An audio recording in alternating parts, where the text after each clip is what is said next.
Hi business owners, my name is Dana Ball and I'm a small business attorney here in the state of Utah. We want to help you face reality with running your business and hopefully get you out of your comfort zone a little bit to encourage you to make some changes on how you do things to protect your business. So what we're talking about today are supervisors and who they are, why do we need to train them, what's the big deal? Well, supervisors are those individuals. They are your front line, and they are often the first people to learn about unlawful behavior. So your liability risk will actually be increased or decreased based on the actions or inactions of a supervisor. That's how critical this is. It's also critical for the supervisors because there are laws that put them personally liable for certain things that they either do intentionally or they fail to do. So training your front line is critical to avoiding a lawsuit for sexual harassment, discrimination, all sorts of stuff. Okay, so who is a supervisor exactly? A supervisor is anyone with decision-making authority over another employee. Someone who can give feedback. Someone who has the power to hire employees or fire employees. Business owners, you are always considered to be in this category. So job titles do not matter. So you can title that individual or yourself as the president, the manager, supervisor, CEO. Doesn't matter as long as it is somebody who has the authority over another employee. So decision-making authority. That's where you need to pay attention. So if you have anybody else besides you that fits that category, this is what needs to happen.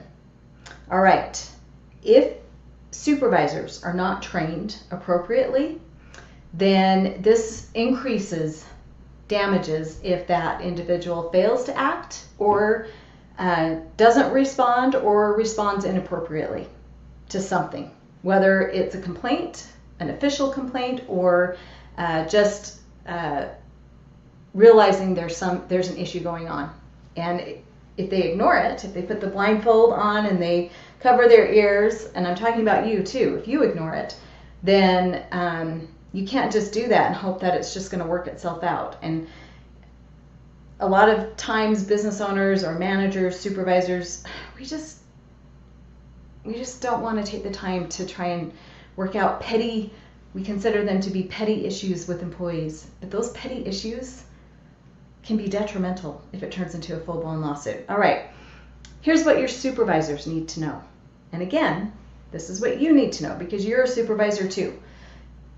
Number one, handle questions about policies. You need to know how to do that. Do you have policies? If you don't, you need them. And you need to know how to handle any questions the employees come to you about those policies. So you need to know what the policies inside and out, and your supervisors need to know the policies inside and out. And so how do they get that knowledge? From training. Okay, number two, they need to know how to intervene in a situation if they become aware of something going on that is inappropriate or may not cross the line of illegal behavior. They need to know how to intervene. And how do they find that out? From training. Number three, respond timely and appropriately to employees with concerns. If your supervisors wait a day, 2 days, a couple weeks, a couple months to respond to a concern or an actual complaint, depending on what the situation is, that could be so detrimental and it could turn into a full-blown lawsuit. Based on that is what is going to help that employee prove that you did not handle this correctly. And that's what increases the damages for them. All right, Number 4, supervisors, they need to know how to investigate. If they don't know how to complete an investigation into an issue that comes to their attention, again, whether they discover it happenstance or whether somebody tells them about it or whether an employee actually files a formal complaint. That's not typical. Usually we just learn of things that are going on. The duty for the supervisor is to investigate. So timely respond. That next thing is investigate. All right, number 5. Supervisors need to be an example of civility. They need to be calm and handle things calmly.